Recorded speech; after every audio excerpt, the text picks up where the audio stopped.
Next for us here on the Town Hall, what if I told you that it could cost taxpayers $13 million just to create 43 new jobs? Do the math, and that's hundreds of thousands of dollars per job. Yet those are the incentives that we're looking at for two local projects. One of them already approved, the other now on hold. We're going to start with the proposal that has been paused. Sonwil Distribution wants major tax breaks to build a new warehouse. But Erie County Executive Poloncarz says the math for him doesn't add up, and he told our partners at Investigative Post today that this is now dead on arrival. Investigative Post found that in order to build a new distribution warehouse, the company would need almost $12 million in tax breaks from the Erie County IDA. In return, it would bring 41 jobs, either new positions or retaining old ones. It works out to $621,000 per job, one of the most lucrative incentives ever for the Erie County IDA.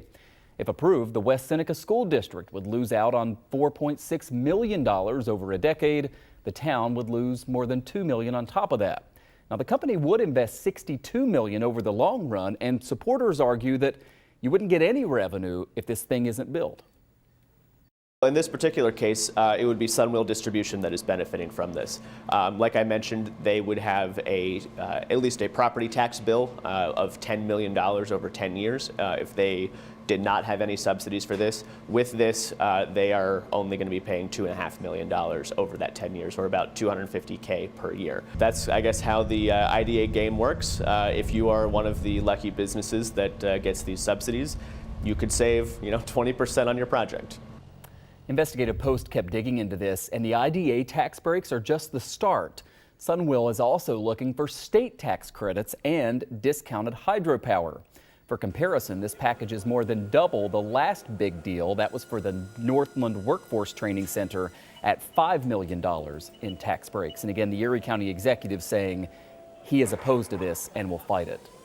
So the second tax break that caught the eye of Investigative Post is in Williamsville. The Amherst IDA has now approved a tax break to the tune of $1.8 million for a high-end apartment development. The concern here is that it will only create 2 permanent jobs. These development agencies are allowed to offer up incentives to improve local housing, but experts say this one just makes no sense. The plan is to build a 4-story building on Main Street in the village where Milo's restaurant was located. So it's not even rehabbing an existing building. They would build a new structure here. The first floor would have retail space, which isn't eligible for these kind of tax breaks. So you're looking at almost $2 million just for 28 apartments, only a handful of which would be considered affordable housing. They didn't tell us what the rents were going to be in the documents that they have submitted to the IDA, but they did say that they are going to reserve 3 of the apartments in this complex to be quote-unquote affordable housing.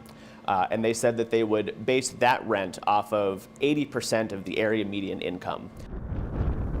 In other words, we'd be subsidizing apartments that could generate up to $1,800 a month for the owner.